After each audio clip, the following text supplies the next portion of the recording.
Are you ready for the next chapter? It's called My Grandmother. Now, there are going to be some Norwegian names in here, and I don't know if I'm pronouncing them correctly or not. I'm not from that culture, and a lot of their pronunciations would be differently than mine. But just like any good reader, as long as you're decoding and trying the best you can, it's okay to mispronounce some names sometimes. It doesn't affect the story. I myself had two separate encounters with witches before I was 8 years old. From the first, I escaped unharmed. But on the second occasion, I was not so lucky. Things happened to me that will probably make you scream when you read about them. Now, that can't be helped. The truth must be told. The fact that I am still here and able to speak to you, no matter how peculiar I look, is due entirely to my wonderful grandmother. My grandmother was Norwegian. Now, Norwegian people come from Norway. I live in Pennsylvania in the United States. Norway is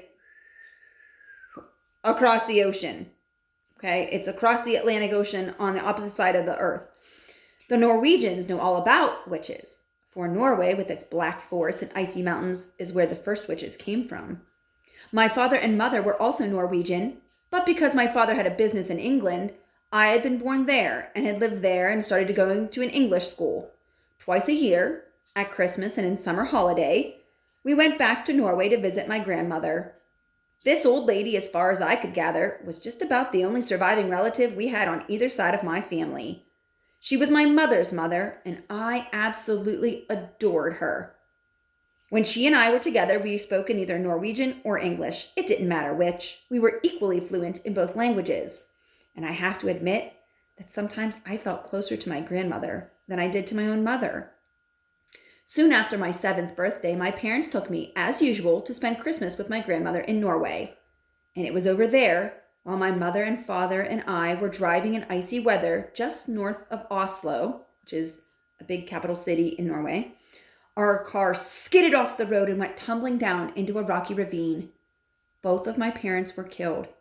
I was firmly strapped into the back seat with my seatbelt and received only a cut on my forehead. Now, I won't go into the horrors of that terrible afternoon. I still get the shivers when I think about it. I finished up, of course, back in my grandmother's house with her arms around me tight, and both of us crying the whole night long.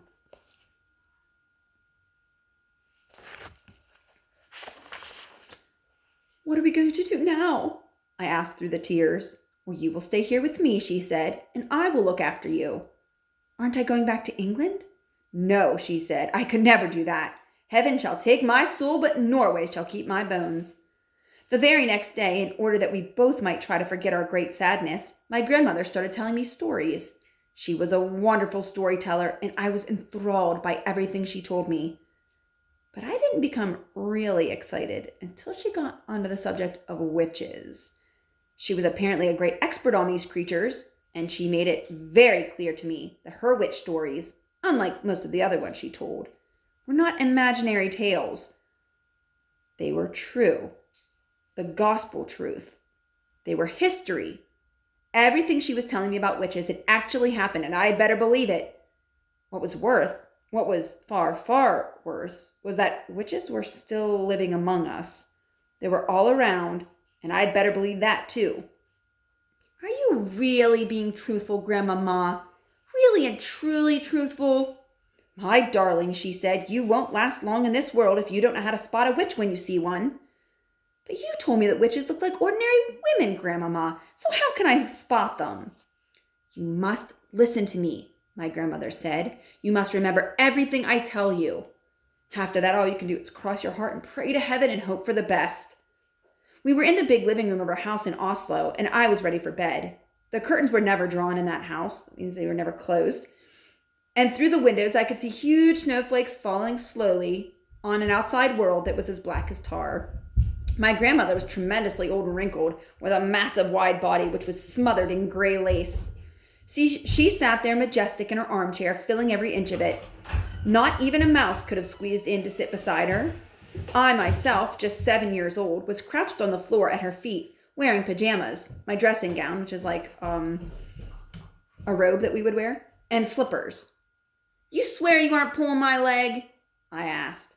You swear you aren't just pretending? Listen, she said, I have known no less than 5 children who have simply vanished off the face of this earth, never to be seen again. The witches took them. I still think you're just trying to frighten me, I said.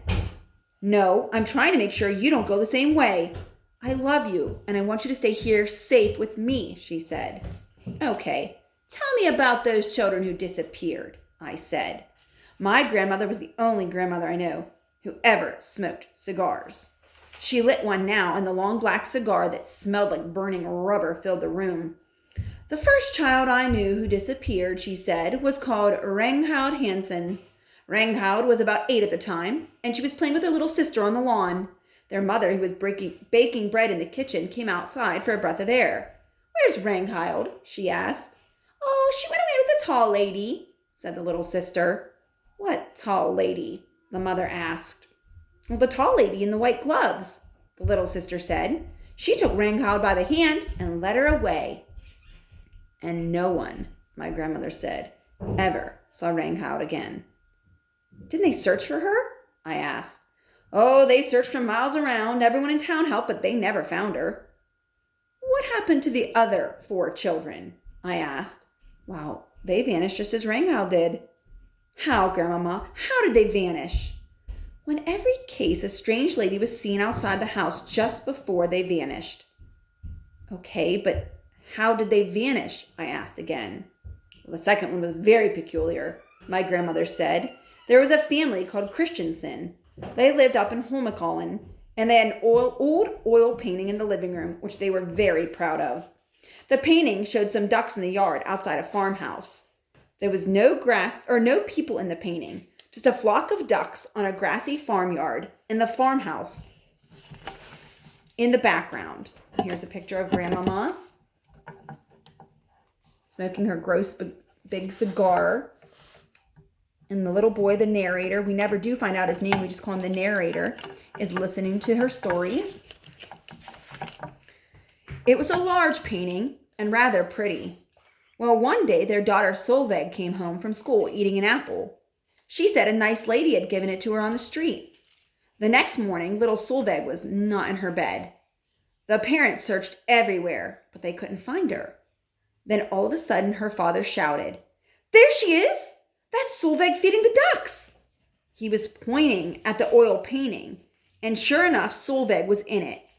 She was standing in the farmyard in the act of throwing bread to the ducks out of a basket. The father rushed up to the painting and touched her, but that didn't help. Solveig was simply part of the painting, just a picture painted on the canvas. So his daughter disappeared, and now she's part of this painting. Did you ever see that painting, Grandmama, with the little girl in it? Oh, many times, my grandmother said, and the peculiar thing was that little Solveig kept changing her position in the picture. One day she would actually be in the farmhouse, and you could see her face looking out the window. Another day she would be far over to the left with her duck in her arms. Did you see her moving in the picture, Grandmama? Nobody did. Wherever she was, whether she was outside feeding the ducks or inside looking out the window, she was always motionless, just a figure painted with oil paints. It was very odd, my grandmother said, very odd indeed. And what was most odd of all was that as the years went by, she kept growing older in the picture. In 10 years, the small girl had become a young woman. In 30 years, she was middle-aged. Then all at once, 54 years after it happened, she disappeared from the picture altogether. You mean she died? I asked. Who knows? My grandmother said. Some very mysterious things go on in the world of witches. Okay, that's 2 you've told me about, I said. What happened to the third child? Well, the third one was little Birgit Svensson, my grandmother said. She lived just across the road from us. One day, she started growing feathers all over her body. Within a month, she had turned into a large white chicken. Her parents kept her for years in a pen in the garden. She even laid eggs. What color eggs? I asked. Brown ones, said my grandmother. Biggest ones I've ever seen in my life. Her mother made omelets out of them. Delicious they were. I gazed up at my grandmother, who sat there like some ancient queen on her throne. Her eyes were misty gray, and they seemed to be looking at something many miles away. The cigar was the only real thing about her at that moment, and the smoke it made billowed around her head in blue clouds. But the little girl who became a chicken didn't disappear, I said. Well, no, not Brigitte. She lived on for many years, laying her brown eggs. But you said all of them disappeared. Okay, I made a mistake, my grandmother said. I'm getting old. I can't remember everything. There's a little picture of Brigitte as the chicken. They think a witch turned her into a chicken. What happened to the fourth child? I asked. The fourth one was a boy called Harold, my grandmother said. One morning his skin went all grayish yellow. Then it became hard and crackly, like the shell of a nut. By evening, the boy had turned to stone. Stone, I said. You mean real stone? Granite, she said. I'll take you to see him if you like. They still keep him in the house. He stands in the hall, a little stone statue. Visitors lean their umbrellas up against him. Although I was very young, I was not prepared to believe everything my grandmother told me. And yet, she spoke with such conviction, such utter seriousness, with never a smile on her face or a twinkle in her eye, that I found myself beginning to wonder if she was telling the truth. Go on, Grandmama, I said. You told me there were 5 altogether. What happened to the last one? There's a little picture of Harold, who became a stone statue, and people leaning up their canes and umbrellas against him. What about number 5, Grandmama? Number 5, she said, chewing the end of her foul cigar, as though it was a delicious spear of asparagus, was a rather interesting case. A 9-year-old boy called Leif was summer holidaying with his family on the fjord, and the whole family was picnicking and swimming off some rocks on one of those little islands. Young Leif dived into the water, and his father, who was watching him, noticed that he stayed under for an unusually long amount of time. When at last he came to the surface, he wasn't Leif anymore. What was he, Grandmama? He was a porpoise. Now, porpoise is like a dolphin. They're related species. He wasn't. He couldn't have been. Oh, he was a lovely young porpoise, Grandmama said, as friendly as could be. Grandmama, I said. Yes, my darling. Did he really and truly turn into a porpoise? Absolutely, she said. I knew his mother well. She told me all about it. She told me how Leif the porpoise stayed with them all that afternoon, giving his brothers and sisters rides on his back. They had a wonderful time. And then he waved a back flipper at them and swam away, never to be seen again. But Grandmama, I said, how did they know the porpoise was actually Leif? He talked to them, my grandmother said. He laughed and joked with them all the time he was giving them rides. But wasn't there a tremendous fuss when this happened? Not much, my grandmother said. You must remember that here in Norway, we are used to that sort of thing. There are witches everywhere. There's probably one living in our street this very moment. It's time you went to bed.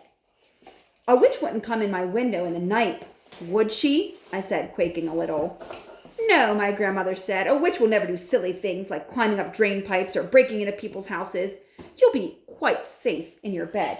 Now come along, I'll tuck you in. Do you think he wants to go to bed after hearing all those things? But Grandmama seems to know a lot, and she said he would be perfectly safe. Here's a picture of the last little boy, Leif, who got turned into a porpoise, and his brother riding on his back in the water. Okay, that's the end of the chapter. Try to join me for the next one. The next one's a really good one. It's called How to Recognize a Witch.